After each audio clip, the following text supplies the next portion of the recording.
സുഷമ സ്വരാജ്, ഷീല ദീക്ഷിത്, അതിഷി, ഒടുവിലിതാ രേഖ Gupta. Indian തലസ്ഥാനത്തെ നയിക്കാൻ നാലാമത് ഒരു സ്ത്രീയെ കളത്തിലിറക്കിയിരിക്കുകയാണ് BJP.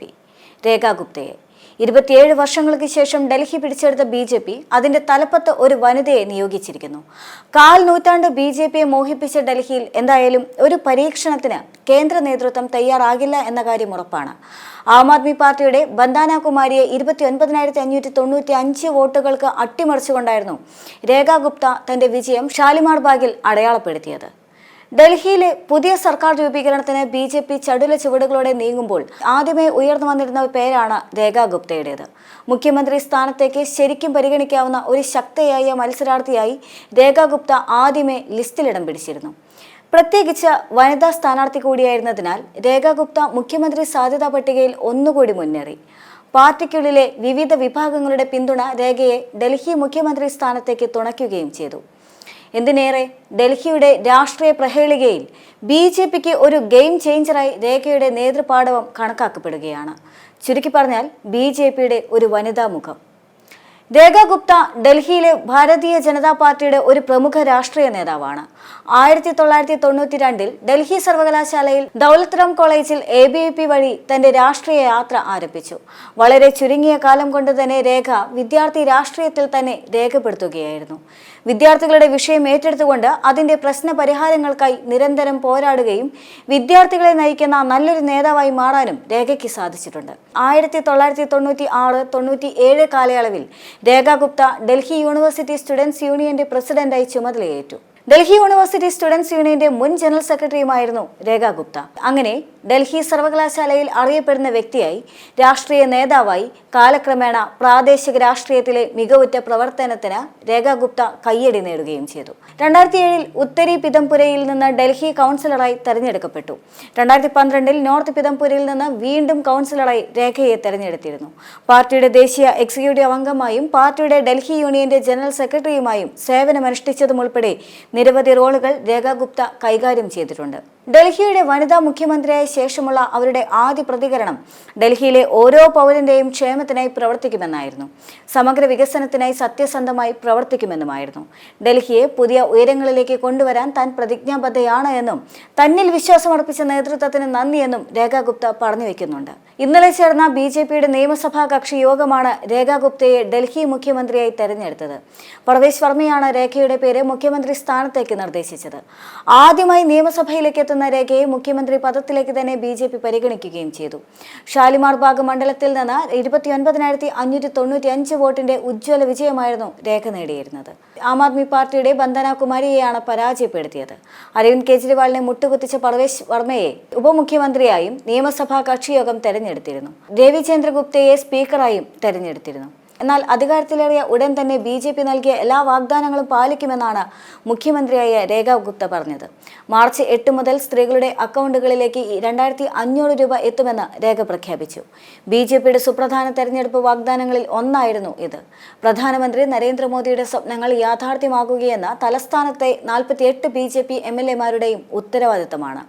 സ്ത്രീകൾക്ക് നൽകുമെന്ന് പറഞ്ഞ സാമ്പത്തിക സഹായം ഉൾപ്പെടെയുള്ള എല്ലാ വാഗ്ദാനങ്ങളും തങ്ങൾ നടപ്പിലാക്കും.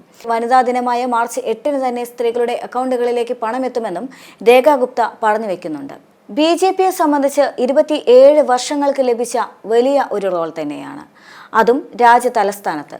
സ്വാഭാവികമായും BJPയുടെ തീരുമാനങ്ങളൊന്നും തന്നെ പിഴക്കില്ല എന്ന കാര്യം ഉറപ്പാണ്. മാത്രമല്ല, അതുകൊണ്ട് തന്നെ രാജ്യ തലസ്ഥാനത്തേക്ക് ഒരു വനിതാ മുഖത്തെ കൂടി BJP കളത്തിലിറക്കുമ്പോൾ സ്വാഭാവികമായും അതിന് പുറകിൽ BJPക്ക് വലിയ അജണ്ടകൾ തന്നെയുണ്ട്. ഇനി നടക്കാനിരിക്കുന്ന ബംഗാളാണെങ്കിലും ബീഹാർ ആണെങ്കിലും തമിഴ്നാടാണെങ്കിലും കേരളമാണെങ്കിലും ഈ എല്ലാ തെരഞ്ഞെടുപ്പുകളിലും BJP ഇനി ഉയർത്തിപ്പിടിക്കാൻ പോകുന്ന മുഖം എന്ന് പറയുന്നത് അത് ഡൽഹി മോഡൽ തെരഞ്ഞെടുപ്പ് അഥവാ ഡൽഹി മോഡൽ തന്നെയായിരിക്കും. ഡൽഹി മോഡൽ എന്ന് പറയുമ്പോൾ സ്വാഭാവികമായും എല്ലാ വാഗ്ദാനങ്ങളും പാലിക്കുന്ന ഒരു മുഖ്യമന്ത്രി. മാത്രമല്ല, നാരീശക്തി എന്ന് പറയുന്ന BJPയുടെ എക്കാലത്തെയും അജണ്ടയെ തന്നെ ഉൾക്കൊള്ളുന്ന തരത്തിലാണ് ഡൽഹിയിലെ മുഖ്യമന്ത്രി അധികാരത്തിലേറിയത്. സ്വാഭാവികമായും മോദി സർക്കാരിന്റെ പ്രധാന അജണ്ടയായ നാരീശക്തി അത് രേഖ ഗുപ്തയിലൂടെ ഞങ്ങൾ അടയാളപ്പെടുത്തിയിരിക്കുകയാണ് എന്ന് ഉറക്കെ പ്രഖ്യാപിക്കാനും BJPക്ക് ഇതിലൂടെ സാധിക്കും. അതുകൊണ്ട് തന്നെ കേരളത്തിലാണെങ്കിലും തമിഴ്നാട്ടിലാണെങ്കിലും ബീഹാറിലാണെങ്കിലും ബംഗാളിലാണെങ്കിലും ഇനി ഉയർത്തിപ്പിടിക്കാൻ പോകുന്നത് ഇതേ നാരീശക്തി എന്ന് പറയുന്ന അജണ്ട തന്നെയായിരിക്കും. ഒരു പരിധിവരെ ഈ അജണ്ട ജനങ്ങളിലേക്ക് ആഴ്ന്നിറങ്ങാനും സാധിക്കുകയും ചെയ്യും. ഉത്തരേന്ത്യയിൽ നിന്നും ദക്ഷിണേന്ത്യയിലേക്ക് BJPയുടെ വേരുകൾ ആഴ്ത്തുക എന്നുള്ളത് തന്നെയായിരുന്നു BJPയുടെ കഴിഞ്ഞ 4 വർഷങ്ങളായുള്ള പ്രധാന അജണ്ട. ആ അജണ്ട 2024 ലോക്സഭാ തെരഞ്ഞെടുപ്പോടുകൂടി ഏറെ കണ്ട് അടുത്തെത്തി എന്നും വേണമെങ്കിൽ പറയാം. പ്രത്യേകിച്ചും കേരളത്തിൽ ഒരു ലോക്സഭാ സീറ്റ് BJP തുറന്ന സാഹചര്യത്തിൽ ഇനി അടുത്ത ലക്ഷ്യം എന്ന് പറയുന്നത് നിയമസഭാ തെരഞ്ഞെടുപ്പാണ്. കേരളത്തെ സംബന്ധിച്ച് BJP എല്ലാ കാലവും മുന്നോട്ട് വയ്ക്കുന്ന ആശയം എന്ന് പറയുന്നത് കേരളത്തിന്റെ ഭൂമിശാസ്ത്രത്തിൽ മുറുകെ പിടിച്ചുകൊണ്ടാണ്. കൃത്യമായി പറയുകയാണെങ്കിൽ ഉത്തരേന്ത്യയിൽ BJP പയറ്റുന്ന ഹിന്ദുത്വ എന്ന തന്ത്രം ഒരു കാരണവശാലും BJP തെക്കൻ സംസ്ഥാനങ്ങളിൽ എടുക്കാറില്ല എന്ന് സാരം. അത് പ്രത്യേകിച്ചും കേരളത്തിൽ അത്തരമൊരു നീക്കത്തിന് BJP ശ്രമിക്കാറില്ല. ആദ്യം ശബരിമല വിഷയം ആളിക്കത്തിക്കാൻ ശ്രമിച്ചിരുന്നുവെങ്കിലും അത് പാളിപ്പോയതോടെ BJP ഹിന്ദുത്വ എന്നുള്ള സമീപനം തെക്കേന്ത്യൻ സംസ്ഥാനങ്ങളിൽ പയറ്റുന്നത് നിർത്തിയിരിക്കുകയാണ്. എന്നാൽ 2024 BJPയുടെ അജണ്ട എന്ന് പറയുന്നത് ക്രൈസ്തവ വോട്ടുകളുടെ ഏകീകരണമായിരുന്നു. അത് രാജ്യമെമ്പാടും നടപ്പിലാക്കിയെങ്കിലും കേരളത്തിൽ അതിന് വലിയ പ്രാധാന്യം BJP നൽകിയിരുന്നു.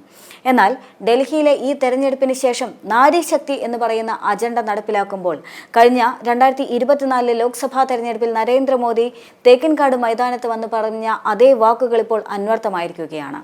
നാരീശക്തി തന്നെയാണ് യഥാർത്ഥത്തിൽ BJP ലക്ഷ്യം വെക്കുന്നത് എന്ന് പറയുമ്പോൾ ഇനിയൊരു തെരഞ്ഞെടുപ്പിലേക്ക് BJP കടക്കുമ്പോൾ സ്വാഭാവികമായും ഇനി നടക്കാനുള്ള സംസ്ഥാനങ്ങളിലെല്ലാം തന്നെ ഇതേ നാരീശക്തി ഉയർത്തിപ്പിടിക്കുവാനും അതേ നാരീശക്തി അജണ്ട ഞങ്ങൾ നടപ്പിലാക്കി എന്ന ആത്മവിശ്വാസത്തോടെ പറയുവാനും BJPക്ക് സാധിക്കും എന്നത് തന്നെയാണ്. അത് തന്നെയാണ് ഇനി BJP ലക്ഷ്യം വെക്കുന്നതും. ഒരർത്ഥത്തിൽ ഡൽഹിയിലെ നിയമസഭാ തെരഞ്ഞെടുപ്പിന് വേണ്ടിയുള്ള ഒരുക്കങ്ങൾ BJP ആദ്യമേ തുടങ്ങിക്കഴിഞ്ഞിരുന്നു. ഡൽഹി നിയമസഭാ തെരഞ്ഞെടുപ്പിന് വേണ്ടി മാത്രം ഉള്ള ഒരു ബജറ്റ് പോലും BJP അവതരിപ്പിക്കുകയുണ്ടായിരുന്നു. ഡൽഹി നിയമസഭാ തെരഞ്ഞെടുപ്പിൽ അധികാരം പിടിക്കുകയാണെങ്കിൽ സ്വാഭാവികമായും അത് ഇനി വരാനിരിക്കുന്ന എല്ലാ സംസ്ഥാനങ്ങളിലെ നിയമസഭാ തെരഞ്ഞെടുപ്പിന് മുന്നോടിയുമുള്ള ഒരു ഒരുക്കത്തിന്റെ സൂചനയായി തന്നെ വേണം കണക്കാക്കാനായി.